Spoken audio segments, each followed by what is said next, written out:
the problem. It's fascinating to me to watch the rapid pivot among the press to talk about gun violence as if it always was so.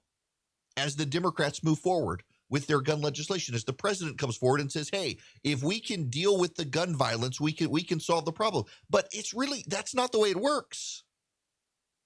See, the Democratic Party is captured by their pundits and propagandists and advocates on social media, particularly in Twitter. That is not the real world, but they live in a bubble on Twitter. They believe they're the majority because they dominate Twitter. They have the illusion of the majority that we talked about yesterday. And they're trying to shape this problem. If you're a Democrat here, listen, this isn't partisan. This is real world stuff. And I don't know that you understand what's actually happening to your party. Many of you who are progressives who may be listening to this program, you're nodding along thinking this is a great idea. The problem is you've got a vast array of Americans, regardless of race and gender, going out and buying guns because they don't feel safe and they don't feel like the police can take care of them. And Joe Biden's out there talking about a gun violence problem and we need to curtail gun ownership in this country. These people are having to go buy guns and you want to make it more complicated for them to protect themselves? And now they're claiming they're going to deal with police reform and crime at the same time. You're going to demoralize the police. This is a serious issue for the Democratic Party, and they're losing it. And now let's put this in perspective. It makes you wonder, does Joe Biden want to sabotage the Democratic Party as a whole? I ask because the Democrats bought hook, line, and sinker. The For the People Act was necessary to save democracy when it wasn't, and it died in the Senate. And Joe Biden didn't lift a finger to save it. He couldn't save it anyway.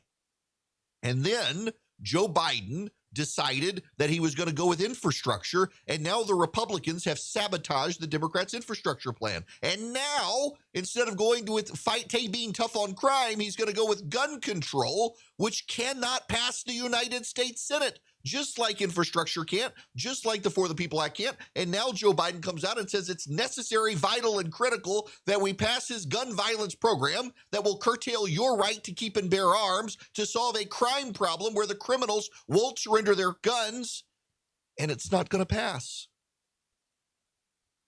The Biden administration at this point is impotent. They can't get anything through the Senate. They can't do it. And Biden bought into this idea that he was the second coming of Lyndon Baines Johnson, the master of the Senate, and therefore could get stuff through the United States Senate, and he can't.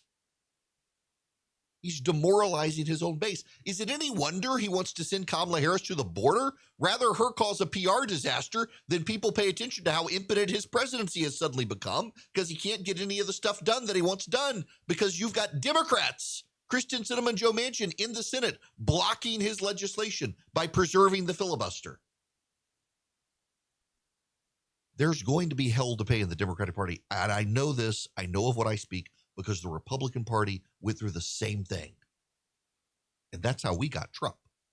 What are you people going to get? AOC? You think Trump is outside the mainstream and despised by the American people? AOC is further left of the mainstream than Trump was ever to the right of the mainstream. He's more mainstream than her. You want to put up some far left wackadoo who believes Twitter is reality? Guess what? You're going to get the second coming of Donald Trump, and I'll have told you so. I really do like his opinion. 1 minute, Phil.